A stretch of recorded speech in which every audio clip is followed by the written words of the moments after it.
Good day. My name is Mohammed Rafee Aiman, and in this video I will explain how I would invest $1 million internationally by strategically allocating funds across 3 countries, Qatar, Argentina, and Sudan. These countries were chosen because they represent high, upper middle, and low income categories, and each offers one strong, evidence-based sector with clear investment potential.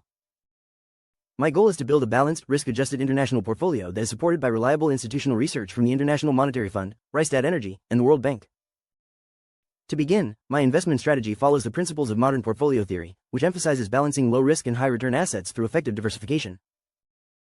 I allocate 50% of the capital, equivalent to $500,000, to Qatar, as it provides the most stable and low-volatility foundation.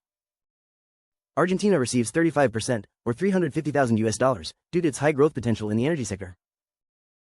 The remaining 15%, or $150,000, is allocated to Sudan, recognizing both its high risk and its long-term agricultural development potential. This allocation structure ensures that my portfolio is diversified across different economic environments, stable, rapidly growing, and frontier. Qatar represents the stability anchor of my portfolio. According to the International Monetary Fund's 2025 Article 4 consultation, Qatar continues to demonstrate strong fiscal and external balances, supported by a resilient banking sector and sustained LNG-driven economic growth. As stated by the Peninsula, 2024, Qatar is currently undergoing one of the largest LNG expansion projects globally. These findings highlight Qatar's relatively low risk and predictable economic outlook, which is essential for maintaining stability in a diversified portfolio. With high institutional confidence and long-term demand for natural gas, Qatar provides consistent and reliable returns. The primary reason for investing in Qatar is its massive liquefied natural gas expansion. According to the Peninsula and confirmed by IMF data, Qatar's LNG production capacity is set to increase dramatically from 77 million tons per annum to 142 million tons by 2030.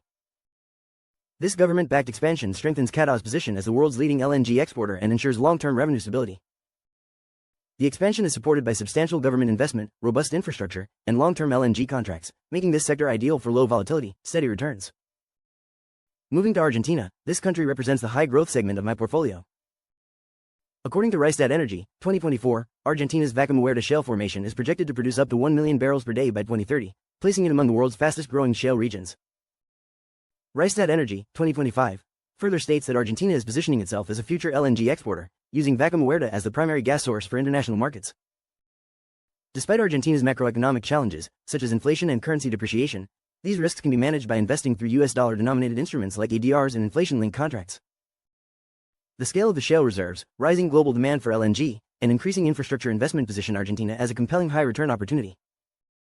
Sudan, on the other hand, represents the frontier market component of my strategy. According to the World Bank's 2025 update, Sudan's GDP contracted by approximately 29% in 2023 due to ongoing conflict. However, the country retains significant long-term potential due to its large areas of fertile land and historical agricultural capacity.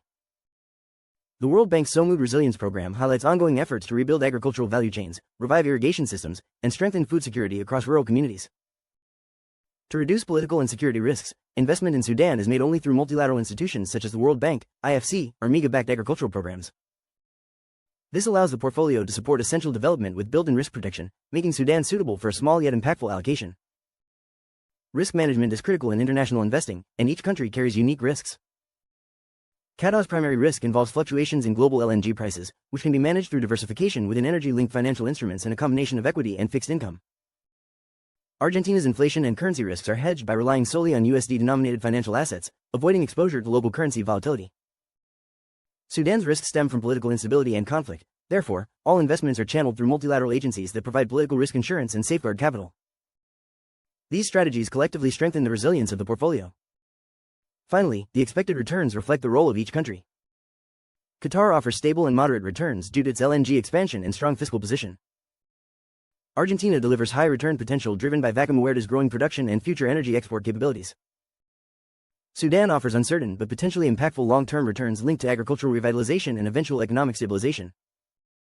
Although global commodity prices, geopolitical risks, and currency movements pose challenges, these are minimized through diversification and structured hedging. In conclusion, my $1 million global investment strategy effectively balances stability, growth, and frontier market opportunity. Through LNG expansion in Qatar, shale energy development in Argentina, and agricultural reconstruction in Sudan, the portfolio delivers a strong mix of low-risk security, high return potential, and long-term developmental impact.